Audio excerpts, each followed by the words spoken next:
আল্লাহ যখন এই পৃথিবী সৃষ্টি করলেন, পৃথিবীর মধ্যে ভাইব্রেশন হচ্ছিল, কাঁপাকাঁপি। আল্লাহ পৃথিবীর কাঁপাকাঁপি বন্ধ করার জন্য পেরেকের মতো পাহাড়গুলোকে পৃথিবীতে ঠুকে দিলেন, কাঁপাকাঁপি বন্ধ হয়ে গেল। এই দৃশ্য দেখে ফেরেশতারা বলে, ইয়া রব, পাহাড়ের এত শক্তি, আপনার সৃষ্টির মধ্যে পাহাড়ের চেয়ে শক্তিশালী কিছু আছে?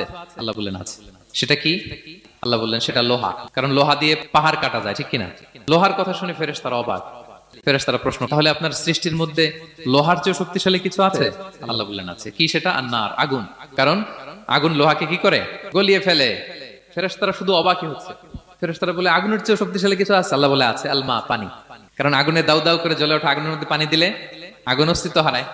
ফেরেশতারা শুধু অবাকই হচ্ছে। তারা বলে, তাহলে পানির চেয়ে শক্তিশালী কিছু আছে? আল্লাহ বলেন আছে, রিহ, বাতাস। কারণ বাতাস পানিকে একদিক থেকে আরেক দিকে নিয়ে যায়। জলের মধ্যে বায়ুর উচ্ছ্বাস লাগলে জলোচ্ছ্বাস তৈরি হয়, ঠিক কিনা? ফেরেশতারা আবার অবাক হয়ে বলে, তাহলে বাতাসের চেয়ে শক্তিশালী কিছু আছে? আল্লাহ বললেন আছে। সেটা কি? বলতেছে বনি আদম।